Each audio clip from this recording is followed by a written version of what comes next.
Hey, my name is Gavin, and I'm the producer of Off the Notepad. Today, we have a special episode, but you know what? You all know that. You know that every episode is special, because this is Off the Notepad, hosted by Victoria D'Angelo and Helika Campbell. Thank you all for listening. We hope that you share this podcast with your friends, family, really anyone who's willing to listen. And yeah, thank you for listening to Off the Notepad. I will see you all at the break. Hello and welcome. This is the Off the Notepad podcast, probably. I'm Helika Campbell. And I'm Victoria D'Angelo. And we are, you already know us. Everyone does. Right? Yeah, and if you don't, that's a problem. And quite embarrassing. I would just hide that, you know? Just pretend you know us and you've been, listening. Mm-hmm. It would be embarrassing if you didn't. You'd be shamed publicly. You'd be executed. Yeah. At this point, it's just a crime not to worship us. So I have a protagonist. Awesome. Actually, I have a little background behind this protagonist. Oh. So this is as far as I know, this is our first protagonist that's been sent in by an avid listener, my mother. Oh? Yes, she is our biggest fan. Hello, Helika's mother. Hi, Mom. This is your protagonist. She actually didn't want me to credit her. She was like, you don't do that. I'll be a little embarrassed, but... I'm gonna be embarrassed if this character does bad things. I'm also gonna be embarrassed. Okay. So this is an alien shapeshifter who has been living on Earth for the last 20 years, currently in the midst of an identity crisis. Identity crisis. Interesting. Okay. Right? Okay. My mom's pretty great. She's gonna hate that. Okay.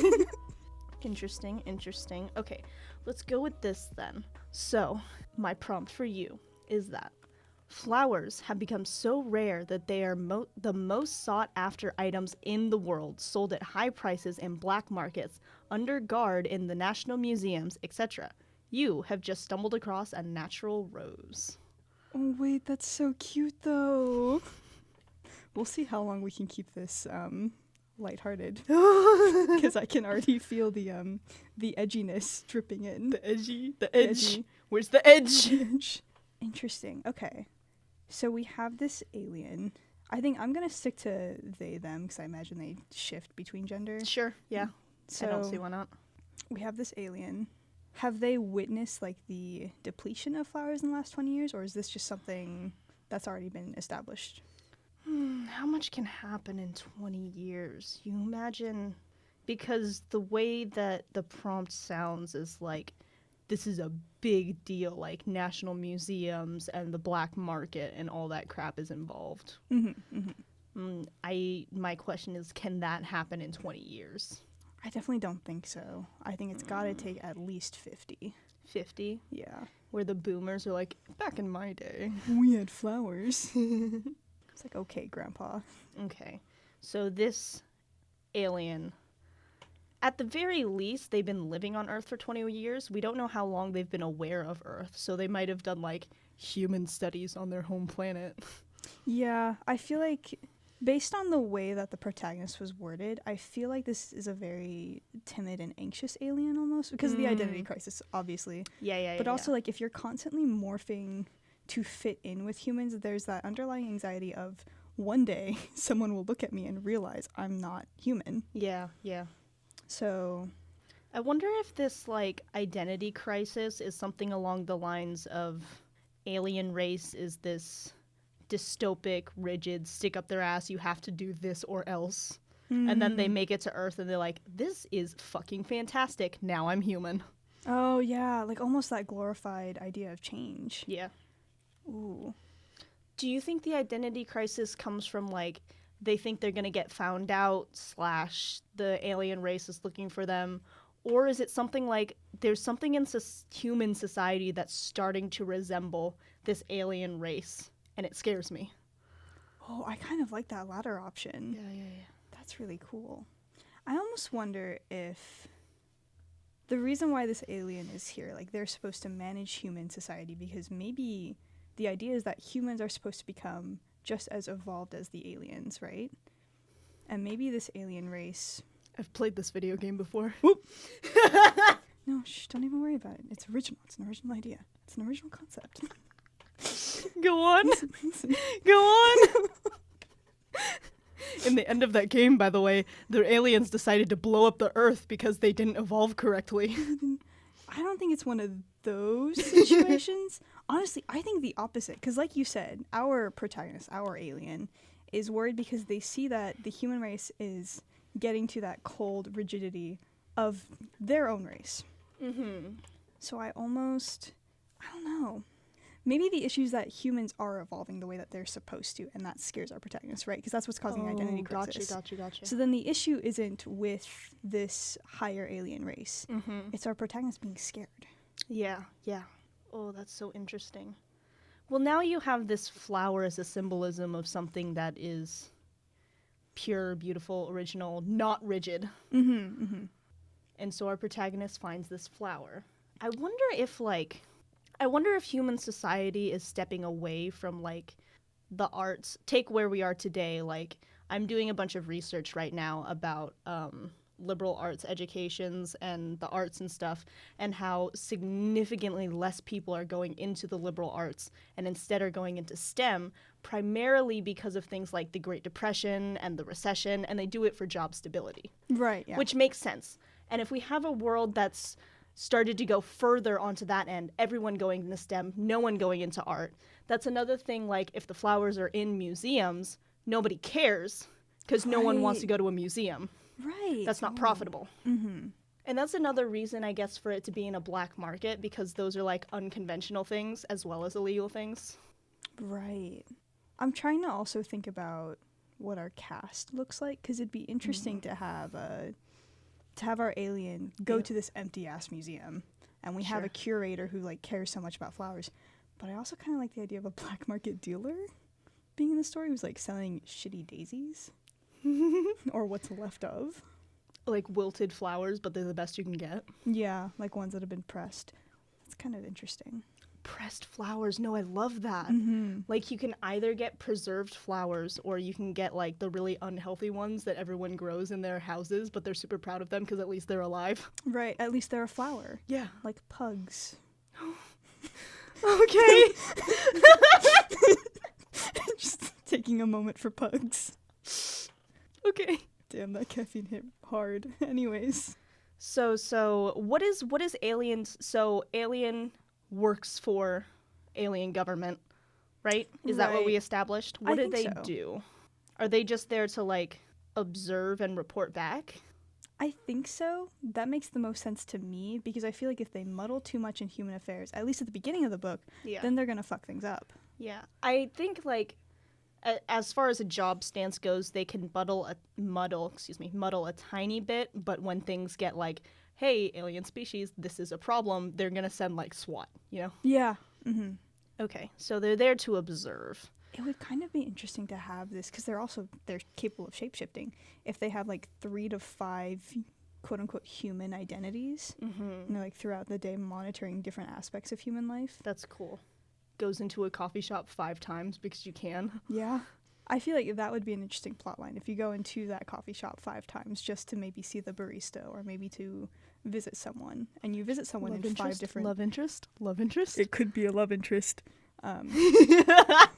Maybe. It'd be romantic and cute, and it'd make my heart swoon, but I'm not dedicated to that idea. Romance is dead and what have you. Okay, stay with me here. I'm with you. There's a little cafe inside the museum. Oh, yes. And the barista is our black market contact. Wait, that's so good. Because you know what?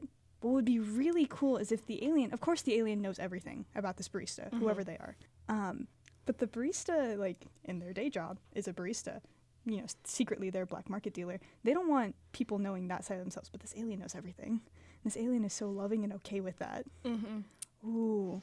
Because that provides some conflict when it gets revealed that the alien is these 5 different identities. Is it too much? Have you ever seen those movies, books, whatever, where it's like this person is leading double lives, but they like this one person, and so they kind of flirt with them in both lives, and then the person's like, why do I have a crush on 2 people? Oh, and then it gives them a... Oh my god, wait, that's so good, though. Would it be too weird if they're like, why do I have a crush on 5 people? 5 people. No, I kind of like that, because maybe this barista barista's uncomfortable with like having a crush on 5 different people, but also it's like their love is spread thin in that sense. They're happy with their life because they know so many people that they care about. But like, what happens when you realize the 5 people that you've like cared for, it's actually just one that you don't know at all? Yeah. I can see the arc there. Like, as soon as you find out they're all the same person and there's so much that you didn't know, that's like heartbreaking, and there's gonna be a fight there. But then, like, in the aftermath, they're sitting by themselves and they're like, all the people that I love are the same person. Yeah. Fuck. That's awesome. It's so much easier. Yeah. I also love the idea of this person, like, the only reason they're a barista is because it's at the museum, and people who like flowers will come to look at the flower, and then they're like, hey, you like flowers? You like flowers? You want an illegal one? I can get you pressed, preserved. Are flowers illegal? Oh, I almost love that.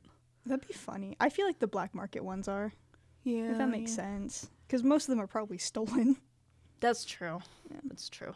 Oh, goodness. Okay, so we have our alien who's crushing on a barista, having an identity crisis because Earth is not beautiful anymore. They're not free. They gotta stick up their ass. Mm-hmm. Well, Earth is losing that initial charm that it had. Yeah.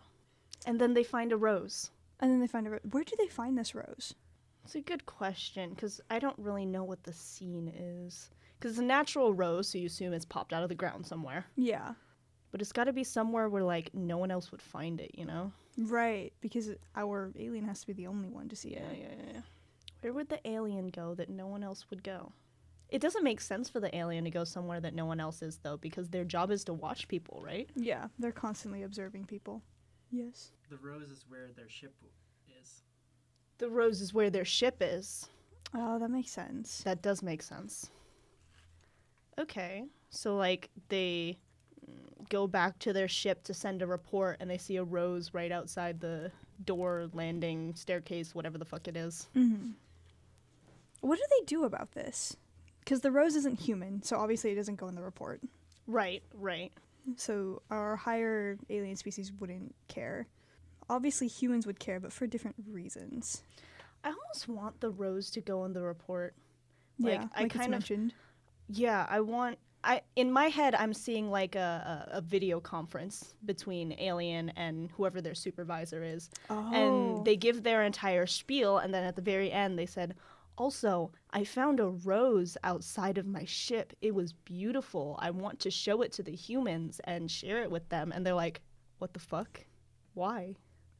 Yeah, I think it's what the fuck followed by what the fuck is a rose? Yeah! And then why? Yeah. I feel like that should be the first scene of the book. I think that's a really good introduction to our alien.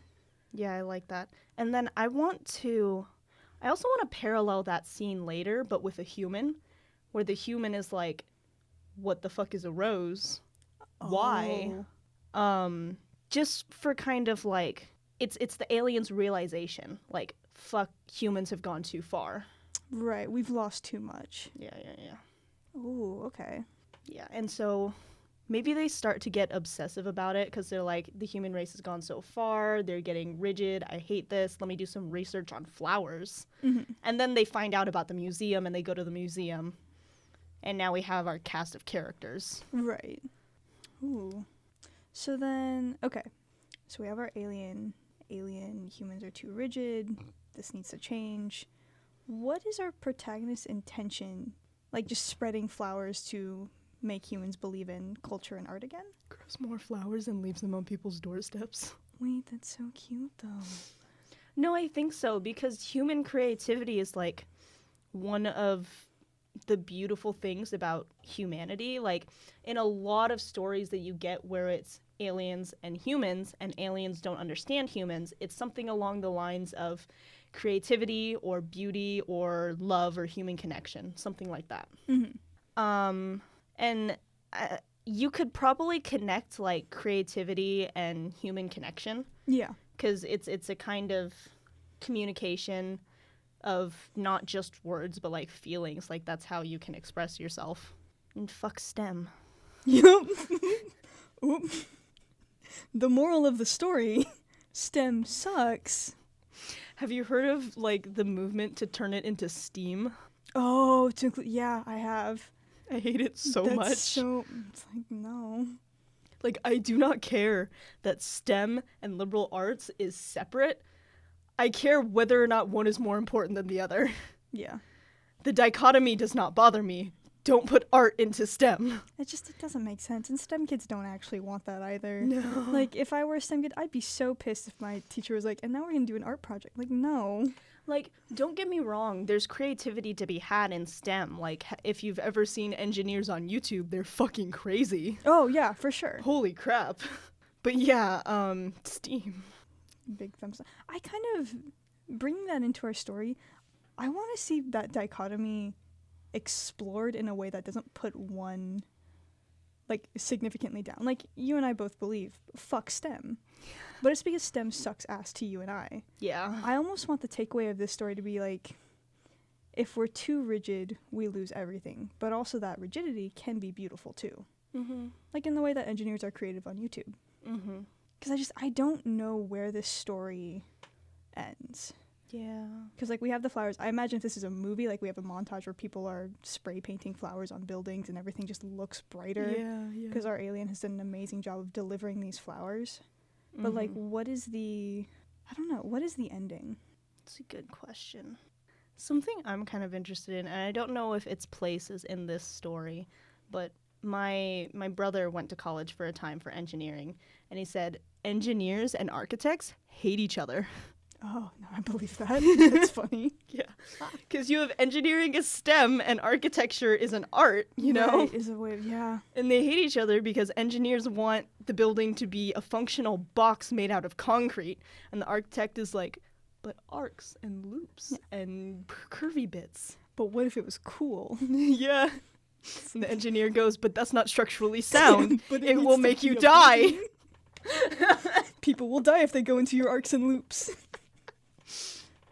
So I feel it would, like, add more characters, and I don't know what to do with the other characters, but if you had, like, an architect and an engineer arguing over how to build something, maybe a building right next to the museum, or maybe they want to, like, revamp the museum. Oh, that'd be so cool. And you know what? That could be, like, maybe 2 of the 5 identities of the alien is, like, works under the architect, 1 works under the engineer. Yes. So, like, you're hearing both sides of the conflict. And maybe the alien is just like, you know, it's funny that they hate each other so much because really they both want the same thing. They want the museum to be better. Yeah. Or they want this building to be wonderful. Yeah. So now you have a story that's surrounded primarily around the alien who's the main character and then this engineer and this architect who are fighting over is STEM better or is art better. Mm-hmm. It's interesting that there's an architect at all in the society that's less art. But then again, it's a museum. That's true. And it could also be this architect is one of the few souls who are really fighting against this. Yeah. So I imagine we're going for, like, a more extreme approach, too. Maybe this architect is, like, off their fucking rocker. Like, they want so many arcs and loops. I love it. Yeah. Because then maybe the resolution of the story comes in part to the alien bringing the engineer and the architect together. Yeah. Finding a way to make them sit down and talk to each other. Yeah. No, yeah, that feels like a resolution, like, because you have the conflict of this 2 big ideas, and then you sit down and you're like, but what if we did both? Yeah. Because I think both are achievable. We see it all the time. For sure. Yeah. Oh, yeah, I like that. That's cute. And then the alien and the barista get together. Yes. And it's very good and wholesome. Yes. Yeah, I feel like there's a lot of different ways you can end that story. They put flowers into the like, flower architecture. Like a hanging garden. Wait, that's so cool. Yeah. That's someone build that. Someone do it. Rooftop garden. Rooftop garden. Maybe that's where we end it. On the rooftop and barista and alien. They plant the rose there. Oh my god, they plant the rose there. I think at one point the rose looks like it's dying in the story because it has to. Yeah. Yeah. Typical flower things. Flower's basically dead. Then flower's not dead. You would be super interesting is if, you know, it would be sad. Oh no. We were so close. What would be sad? If at the very beginning of the story, the alien sees this flower outside of their ship, and they don't understand flowers yet, so they pick it. Oh! Big mistake, day 1. Yep. And so you get throughout the story, and maybe we're halfway through, maybe we're 3/4 through, maybe the climax is about to happen or just happened, and the flower's dead. It just wilted, it's gone, and it's sad. It's really sad. And then he goes back to the spaceship, and another one has bloomed. Or is in the process of blooming. Yeah. And replants that one. Maybe that's how the alien and the barista overcome their conflict. Because I imagine the barista needs time to deal with. You were 5 people, now you're 1. Also, you're an alien. Yeah. Maybe the barista somehow finds their way to the ship and sees the alien. And, like, they talk about replanting this together. Growing something new. Mm-hmm. Because I like that. That's really cute. Sad, but not too sad. Yeah. And I thought you were going to kill one of the characters. Oh, It's gonna be no. like, oh, no. I'd like it, but oh, no. The architect dies. The engineer kills them. Thrown off a building. Someone tries to assassinate the architect. Oh, political party? Political party, anti-arts. Anti-arts? No, get him out. Maybe we don't do that. Yeah, that might be a bad... Don't do that. You know, when you write this story, dear audience, don't do that. When you write the story, because you're writing the story, right? And then you're sending it in to us on offthenotepad@gmail.com or on our Instagram, offthenotepad. Yeah, you could DM it to us word by word. That Yeah. wouldn't be irritating at all. I've tried to send stories over Instagram DMs before, and I get so mad because it cuts off, like, at, That's right, yeah. I don't know, 500 words or something. Some arbitrary, disgusting. Yeah, like, No, but DM us your stories. yeah. Anyways, I think that's pretty much it for this segment, right? Yep. All right, you guys go to the break. We'll catch you after. Don't let Gavin keep you for too long. Don't listen to him speak. No. Did you know on Spotify at least there's a fast forward 10 seconds button? Just spam that a couple times. Yeah, until you hear our beautiful voices again. Yeah. See you Okay, after the bye. break. Bye! And welcome to the break. I hope you all enjoyed that first segment as much as I have. Totally was listening, obviously. I see Victoria is rolling their eyes at my statement, you little fucking rat. Either way, that segment is called A Wilted Past and a Blossoming Future. We hope you all enjoyed it. And up next, who knows? We haven't recorded what's up next. I'm sure it's going to be just as much as a banger as this first segment. I hope you all enjoy it, and I'll see you all in the next episode. Bye! Welcome back from the break. You must be so happy to hear our voices instead of Gavin's. I apologize. We just kind of have to put him in the middle there. There needs to be something to break it up. At least for now. Yeah, we We might are- have someone new soon. We are constantly looking for replacements. Please send in your resumes as well as your response to our prompts. Yeah. See you soon, Kanava! Who's Kanama? I don't even know him. I don't know that out. person. Get him out. I hope he listens to this episode. He might. Oh god. All right. I've got a character for you, Yeah? and it's one of the best types of people on the face of the earth. I'm so excited. Who is this? We are going to talk about the protagonist, who is a creative writing major. I think my whole life has been leading to this moment. Wow. Okay. Do you want to hear the prompt I have for you? I do. Tell me what our creative writing major is going to do. This is going to be a wild one. I can feel it. No. This prompt, exactly 1 sentence long. Oh no. The protagonist wakes up one morning to discover an exact clone of themselves sharing the bed.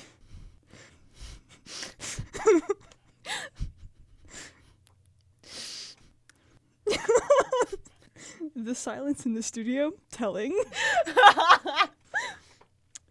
I think before we get into the clone aspect, because that's gonna get wild, Yeah. we should begin by defining this creative writing major. Okay. Is it Lucy? Oh god. Is this the chaotic, outspoken, inquisitive creative writing major? Is this the disorganized, artistic disaster of a creative writing major? What are we feeling? What flavor of creative writing major do you want to go with? Obviously the perfect ones. The perfect ones? Let's see.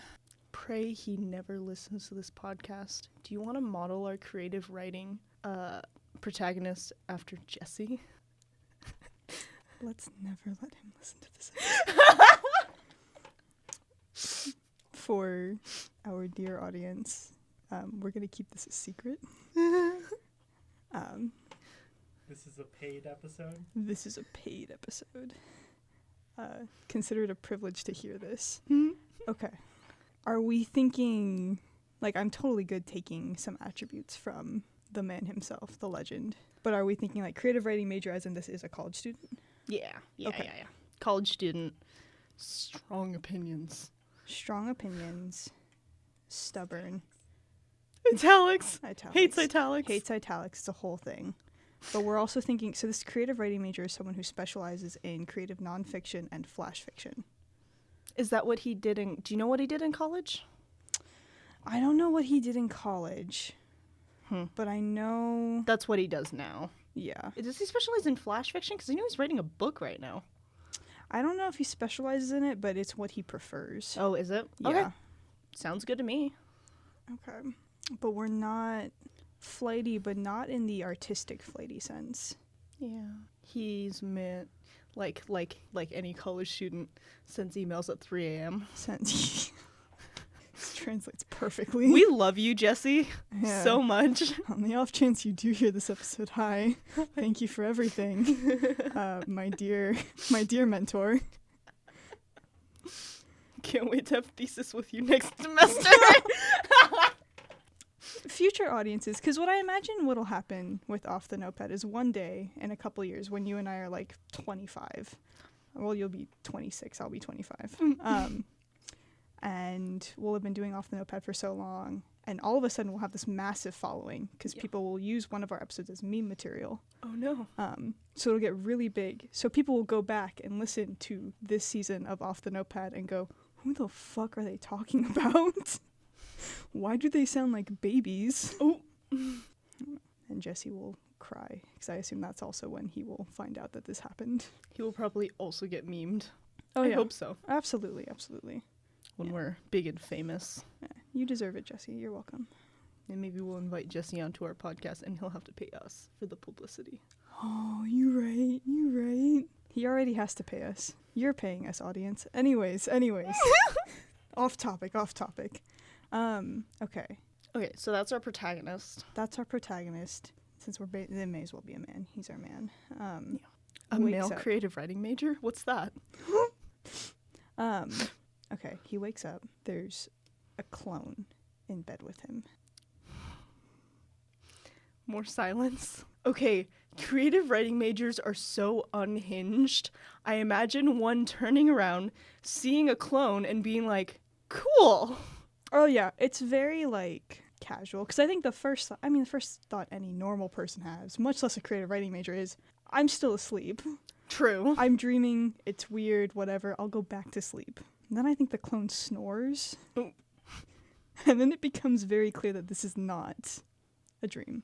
What is our next move? Does our creative writing major have roommates? I think he does. Okay. Like, are we thinking apartment-style roommates or dorm-style roommates? I'd assume apartment style because I'm thinking like a quad. Okay. Because I feel like that makes the most sense. Mm-hmm. Okay, so first thing he does is wakes up everyone, probably gets chewed out for it. Absolutely. But then this clone is there. Yeah. So, okay. Protagonist wakes up, goes back to sleep, wakes up again, realizes, oh shit, there's a clone in my bed. Mm-hmm. Screams probably, or makes some kind of loud noise. Mm-hmm. We have the other three roommates, who I assume are best friends of Sure. protagonist, or close in some manner. I don't know, scream back, because I don't know if anyone would burst into the room. It'd very much be like slamming on the door, shut the fuck up. I mean, depends on the scream, depends on the friends. Mm-hmm. I could hear someone slamming on the door say, stop fucking. Oh, stop fucking. Stop fucking, it's 7 a.m. Okay. But then whoever slams on the door says, shut up, the protagonist is going to shout back, there's someone in my room, help. Oh, okay. Then we get the burst through the door. Yeah. I imagine one of them's got like a baseball bat of some kind. And then we start interrogation scene. Mhm. What are you? Where did you come from? So then let's move to the clone's perspective. Yeah. You wake up in a bed. You wake up in a bed. I guess what kind of clone is this? Because I know the prompt says it's an exact clone, but that's Yeah. vague and awful. I feel like we need to decide where the clone came from, and then we can decide what the clone knows. Mm-hmm. There's two general routes we could take this. The first route being pretty like, there was a laboratory, clone comes from laboratory, somehow escapes, that kind of like sci-fi plotline. That's terrifying that it's an exact replica, though. Exactly. Like, it's weird. The second route is the more psychological endeavor, where this clone is somehow created as a manifestation. Because then that could become a story about, like, the artistic process and so on and so forth. Yeah. I'm totally down for both routes, but also consider, what if the clone came from the school's biology department? Wait, I kind of love that. I really like this, just the idea that the majors at this college, wherever it may be, are so, like, overly exaggerated. Like, because of course it came from the biology department. That's so funny. The biology department is just cloning people. Oh yeah, some bio major out there is like, sorry, that was my It's class part of my project." thesis. Yeah, my bad. You can keep it though. Like I made another one. That's terrifying. So awful. I do kind of want that like comedic casual approach though. Yeah. Like I really like the idea that this clone comes from some bio major's thesis. Yeah. They're like, yeah, I don't know, I accidentally used some of your DNA instead of my test subjects, like it was on a book I was using or whatever. I don't want your clone. You can decommission it. That creative writing major's like, I don't want to kill myself. Except when I do. Except when I'm working on a project. That's different. Okay. Oh, God. So Why did the clone end up in their bed? I'm thinking, I don't know the exact logistics of this, but I'm assuming that because this clone is an exact replica of the creative writing major, maybe they just went home. No, I love it. Yeah. I they love just- that. I don't know, because I don't want them, I think it's more on instinct, because I don't want them to be like, we're literally the same person. Because that's when you get into like the really cliche clone tropes of I'm going to kill the original so that I can live your life. Like, that's weird. I think this clone is just confused. What about it's almost like that. You've seen My Hero? Yeah. You know, Twice's situation? Yeah. He made clones of himself and then he doesn't even know if he's real anymore Mm-hmm. cuz clone, Yeah. exact replica. I think our creative writing major, because we're still basing it on Jesse, I think he's a little okay with that though. Mhm. Like, I think if we're going along this route, which Maybe I'm not real. Whatever. yeah, I don't think I've ever been real. Like, it's one of those conversations where it's like, what do we define as real anyways? Doesn't matter if I'm myself or a clone. Like, I'm still here. I'm still in debt. Jesse seems like the type who would not care if he found out he was in the Matrix. No. We're going to quiz him on Tuesday. I do want to know his answer to these questions. And be like, why do you ask me? Like, well, just thinking about your philosophies as a person Yeah. for no particular reason. So, he meets his clone. What does clone know about themselves? Because if clone went back to the apartment because they're an exact copy, never mind how the fuck they got into the apartment, because I assume the bio person didn't copy the keys. I was going to say, they'd have to, like break and enter or, like, go through the window. What if they met an LPS officer? Oh, LPS. Excuse me for using a term that nobody in the world other than a Linfield student knows. Campus security. It's another thing our future audiences will complain about. Like, what are all these weird references to a university? No, what if they run into a campus security and they're like, I can't find my wallet. I can't find my phone. I don't have my keys. Can you let me into my apartment? They're like, who the fuck are you? And they go, here's my student ID number because I have it memorized because I'm a student here. And they look it up. Oh, that makes sense because you know what? Clone probably doesn't know that they're a clone. Yeah. Might have. And then biothesis, person shows up and is like, yeah, my bad. Heard about this. This is what's happening. Because not only is creative writing major like totally cool with this, Clone is also totally cool with this. Yeah. Yep. Clone's like, hey man, that's pretty neat. Hope you pass your thesis. You know what I think would be funny? If Clone was a better writer than original. Oh, that would be funny. That would be wild. Clone becomes his editor. Clone becomes his editor. That's actually really interesting. Because I like the idea. The clone doesn't have much else to do. Mm-hmm. And I don't think it's particularly upset by that. Mm-hmm. So I think all it does day in, day out is edit for the creative writing major.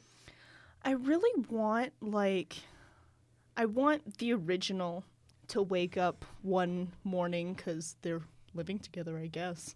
They'd have to. And be like, God, I don't want to go to fucking class today, but I have a clone. You should do it for me. And Clone's like, I don't want to go to class. Yeah, Clone's like, I don't want to go to class either. Go, yeah, I'm not gonna want to go. Like, good try, buddy. We're skipping. Honestly, I think the conflict in this story is that there is no conflict between creative writing major and their clone. Yeah. Because I think not only does, Clone just agree with everything because they're the same person, I think there's also just this, note of Clone doesn't care. Yeah. Maybe to keep this, a short story. Because I don't see this being a whole-ass novel, but in a short story, maybe the clone only lasts for, 2 weeks. And at the end of 2 weeks, it dies. Oh, that's interesting.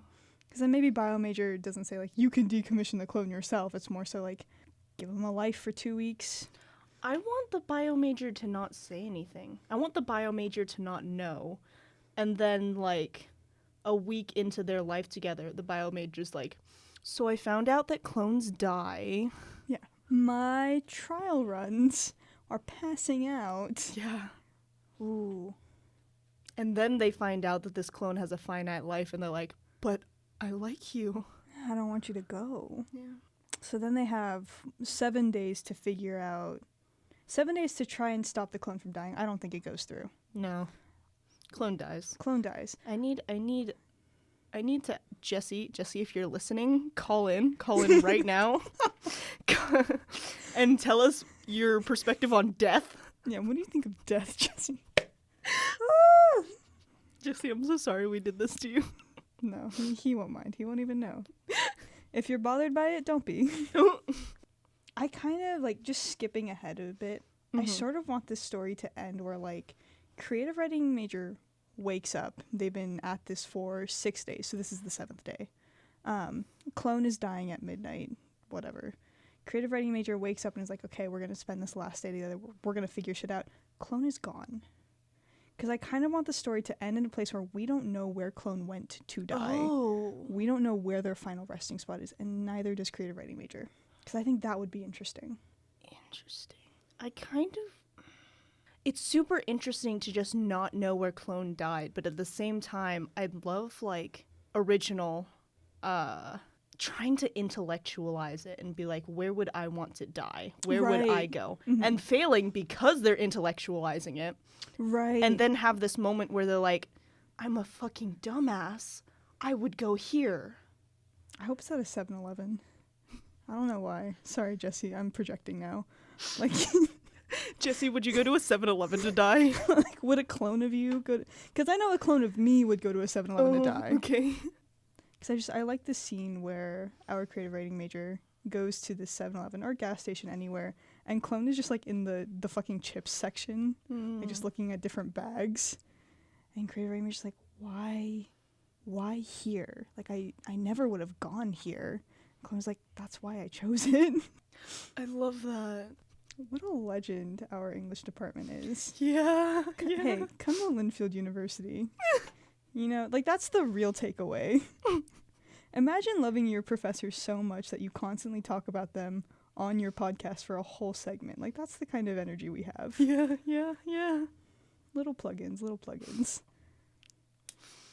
I like that for the end of the story. And I agree, this is probably a short story where clone dies at the end and original has to move on with their perfect creative writing life. Mm-hmm.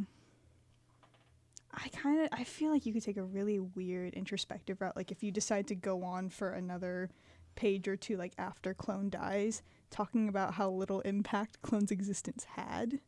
Like Clone dies, and for a creative writing major, it's not everything, but there's something gone now. Mm-hmm. There was something there, and now there isn't. And then the creative writing major graduates, becomes, goes on to do editorial things, realizes he wants to go into teaching, becomes a teacher, teaches at Linfield University. This is a backstory. It is a backstory. Jesse, your backstory's so interesting. Why didn't you ever tell us about this? Should we give him a shout out? For what? Shout out what? What does Jesse have? His books. Oh, Jesse does have books. Do we want to shout out his books? We should shout out his books. I don't know the name of his book. On homesickness. Oh, it's On Homesickness by Jesse Donaldson. Go read the book. Please do, actually. He is a phenomenal writer. I don't know why I said it like that. That makes it sound like I've been shitting on him this entire time. No, Jesse's a truly amazing person. No, he honestly is a really good writer. Mm-hmm. And if you came to Linfield within the next 3 years or so, you may have the chance to study under him. Do you want to shout out the other book? What's the other book? The More They Disappear. The More They Disappear, also by Jesse Donaldson. Go figure. If we were a book review podcast, we'd review them, but we're not. Mm-hmm. So We're sorry, Jesse. This is what we can give you. We can give you this shout out for all the mental anguish. who am I? I don't even. You know what? He won't even know. He won't even know. Really do go read those books though. Like the first one, On Homesickness, I believe is creative nonfiction, which not a lot of people are familiar with that as a genre, so I would love to spread it. Oh. Yeah, if you want good inspiration material, definitely go to Jesse Donaldson's work. This prompt we just talked about, also creative nonfiction. Yes, again, it's based on his life. Please real. ask him about the clone he lost. He'll understand, I promise. Thank you for listening. Yes, we'll catch you in the next one. Don't forget to hit us up on our Instagram, Off the Notepad, on Instagram, offthenotepad@gmail.com. And our TikTok. That doesn't get posted on, but Yeah, will. follow it. DM us on TikTok, please. Please do. I'm begging. Bye. Bye.